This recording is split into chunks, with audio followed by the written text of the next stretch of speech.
నేను ఇవాళ ఒక సూటిగా ప్రశ్న ఈ ఆంధ్రప్రదేశ్ ప్రభుత్వాన్ని పోలీస్ని అడుగుతా ఉన్నాం.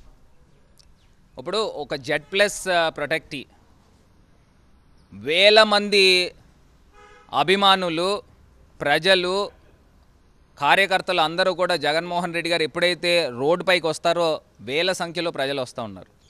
మరి వస్తూ ఉన్న Z+ ప్రొటెక్టీది ప్రభుత్వానికి బాధ్యత లేదండి? ప్రభుత్వానికి కానీ పోలీస్ కానీ బాధ్యత లేదా?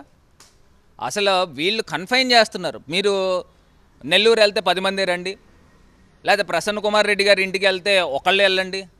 అసలు మీరు ఎవరని అడుగుతా ఉన్నా? అసలు కన్ఫైన్ చేయడానికి మీరు ఎవరని అడుగుతున్నా? ఇంత దారుణంగా ప్రజాస్వామ్యంలో అసలు ప్రజాస్వామ్యం ఉన్నట్టు కనబడట్లా. ఇది నిజంగా ఒక నీచమైన రాజకీయానికి వీళ్ళు తెర తీస్తూ ఉన్నారు. ఆ తెర కూడా మేమే మోస్తాం త్వరలో. మీరు ఏ రకమైతే తెర తీశారో, ఇప్పుడు రెడ్ బుక్ పెట్టారు, వీళ్ళకి మేము బుక్ పెట్టాలంటే బుక్ సరిపోట్లా. ఏ బుక్, ఇంత పెద్ద బుక్ పెట్టినా బుక్ సరిపోదు. అందు గురించి మేము డిజిటల్ లైబ్రరీ ఒకటి తీసుకొస్తా ఉన్నాం. ఎవరికైతే అన్యాయం జరిగిందో, ఇప్పుడు పలానా వ్యక్తి ఉన్నాడు, ఓ రాము అనే వ్యక్తి ఉన్నాడు అనుకోండి, పలానా రాజమండ్రి ఊరు ఉందనుకోండి, ఆ రాజమండ్రి ఊరు అతని అడ్రస్ రాస్తాడు. అతనికి ఏం అన్యాయం జరిగింది, ఆ అన్యాయం జరిగింది దాని వివరం రాస్తాడు, ఎంటర్ బటన్ నొక్కుతాడు. దాని తర్వాత ఆయన దగ్గర ఏదైనా వీడియోస్ కానీ ఫొటోస్ కానీ ఏదన్నా ప్రూఫ్స్ ఉంటే అవన్నీ మళ్ళీ దానికి అటాచ్ చేస్తారు. ఆ ఫైల్కి అటాచ్ చేసి సెండ్ బటన్ నొక్కితే డైరెక్ట్గా డిజీ లైబ్రరీకి వచ్చేస్తుంది, వైఎస్ఆర్సీపీ డిజీ లైబ్రరీకి.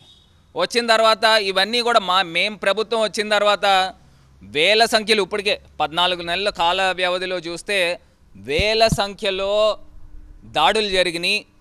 వందల సంఖ్యలో వీళ్ళు మర్డర్లు కానీ లేకపోతే బలవంతంగా చేసిన కార్యక్రమాలు కానీ వందల సంఖ్యలో జరిగినాయి. ఇవన్నిటికి వీళ్ళు మూల్యం చెల్లించుకోవాలి. అసలు ఉంటుంది, వడ్డీ కూడా ఉంటుంది. ఇది మర్చిపోవద్దు చంద్రబాబు నాయుడు గారు అని ఇవాళ హెచ్చరిస్తూ ఉన్నాం. ఎందుకు సార్ ప్రత్యేకించి జగన్ గారి భద్రతపైన మీకు ఆందోళన ఎందుకు అనేది క్వశ్చన్ రైజ్ అవుతుంది. మీరు కోర్టును ఆశ్రయించారు, కోర్టుకు Z+ సెక్యూరిటీ ఇస్తున్నామని ప్రభుత్వం చెప్తుంది, ఇదే ఆమెతో హోంమంత్రి చెప్పారు. ఎందుకు మీరు ప్రత్యేకించి ఆయన భద్రత పైన ఆందోళన వ్యక్తం ఆయన ఎదుటే ప్రస్తావించారు ఈ అంశాన్ని? ఇప్పుడు ప్రధానంగా మొన్న మనము ఆయన రీసెంట్ టూర్లో చూస్తే కారు కిందన సింగయ్య అనే వ్యక్తి పడిపోయి చనిపోయాడు. నిజంగా ఫస్ట్ ఏమో అప్పుడున్న ఎస్పీ ఏదో కారు సఫారీ గుద్దిందని చెప్పాడు, లేకపోతే ఇంకోటి చెప్పారు. ఆ రోజు అసలు వీళ్ళు రోప్ పార్టీని ఏం ప్రొవైడ్ చేశారండి? ఇప్పుడు Z+ కేటగిరీ ఉన్న వ్యక్తికి వీళ్ళు గవర్నమెంట్ ఎలా ఫీల్ అవుతున్నారంటే, అంటే మేమేదో ఫేవర్ చేస్తున్నాం అని ఫీల్ అవుతున్నారు. బాబు, మీరు ప్రభుత్వంలో ఉంటే మీరేమి రాచరికం కాదు, లేదా మీరు రాజులు కాదు. ప్రజాస్వామ్యంలో మీరు ప్రజా పాలకులు మటుకే. ఇంకా ఒక అడుగు ముందరికి వేసి నేను చెప్పాలనుకున్నది ప్రజా సేవకులు. మీరు ప్రజా సేవకుల కింద ఉన్నప్పుడు రాజ్యాంగం ఏవైతే హక్కులు కల్పించినాయో దానికి అనుగుణంగా మీరు నడుచుకోవాలి. మేమేదో రాచరికము, మేమేదో రెడ్ బుక్ పట్టుకుంటాము, లేకపోతే మేమేదో రెడ్ బుక్ రాసుకుని తిరుగుతాము, దాని ప్రకారంగానే మేము రాజ్యాంగం ఫాలో అవుతాము. మరి అంబేద్కర్ గారు ఎవరు? అంబేద్కర్ గారు రాజ్యాంగ రూపకర్త, రాజ్యాంగ శిల్పి. ఆయన పెట్టిన కాన్స్టిట్యూషన్ని మీరు తుంగలోకి తొక్కి ఇవాళ రెడ్ బుక్ తీసుకుని వస్తూ ఉన్నారు. మేము ఇవాళ చెప్తా ఉన్నాము, ఇవాళ ప్రజానాయకుడు జగన్మోహన్ రెడ్డి గారు వేల సంఖ్యలో అశేషంగా, చంద్రబాబు నాయుడు గారు ఇవాళ రోడ్డు మీదకి వెళ్ళమనండి, పట్టుమని 10 మంది రావట్లేదు. ఆయన మీడియాకు ఊపుతా ఉన్నాడు ఇలాగని. అక్కడేమో చుట్టుపక్కల ఒక్క జనం కనబడట్లే. జగన్మోహన్ రెడ్డి గారు రోడ్డు మీదకి వస్తే కారు వెళ్ళలేని పరిస్థితి. అంతమంది ప్రజలు స్వచ్ఛందంగా వస్తూ ఉన్నారు. మీరు ఎక్కడైనా ఆగితే బిల్డింగ్ మేడ పైన గోడ ఎక్కడ పడిపోతుందో అని భయం వేస్తూ ఉంది. అంతమంది ప్రజలు వస్తూ ఉన్నారు ఆయన్ని చూడటానికి. మరి Z+ కేటగిరీ పర్సనల్కి మీరు ఇవ్వాల్సిన సెక్యూరిటీ ఏమిటని అడుగుతూ ఉన్నాం.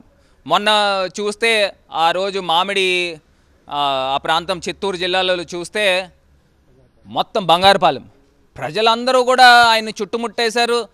నిజంగా జరగకూడదు ఏమన్నా జరిగితే అసలు మీరే అక్కడ ఎవరినైనా కొంతమందిని ఇంప్లాంట్ చేసి కొంచెం పంపిస్తే అసలు ఏమవుతుంది? ఇవాళ ఆంధ్రప్రదేశ్ రాష్ట్రంలో న్యాయం కానీ చట్టం కానీ లేకపోతే ఏదైనా కనబడతా ఉందా అని అడుగుతా ఉన్నా.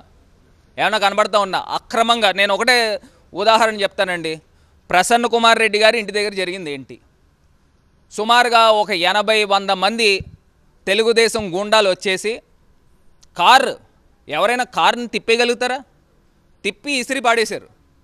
అంటే ఎంతమంది వచ్చారు, రాళ్ల దాడి చేశారు. నేను అడుగుతా ఉన్నా, ఈ 80-90 మందిని మీరు కేసులు కట్టారా అని అడుగుతా ఉన్నా, ఎవరిని డిటైన్ చేశారని అడుగుతా ఉన్నా. అది చెయ్యకపోగా ప్రసన్న కుమార్ రెడ్డి గారి పైన కేసు కట్టారు. ఆశ్చర్యం. మరి ప్రజాస్వామ్యంలో ఉన్నామో లేదో కూడా నాకు తెలియట్లే. ఆయన ఇంటిని ధ్వంసం చేసి డిస్మాంటిల్ చేస్తే అక్కడ చేసిన వాళ్ళు ఎవరిపైన కేసులు కట్టాల, ఈయన పైన ప్రసన్న కుమార్ రెడ్డి పైన కేసు కట్టారు. అంటే అసలు ప్రజాస్వామ్యంలో ఉన్నామా లేదా అనేది అర్థమవుతుంది. ఇవాళ నేను చెప్తా ఉన్నా, మీరు రాజ్యాంగాన్ని ఫాలో కండి.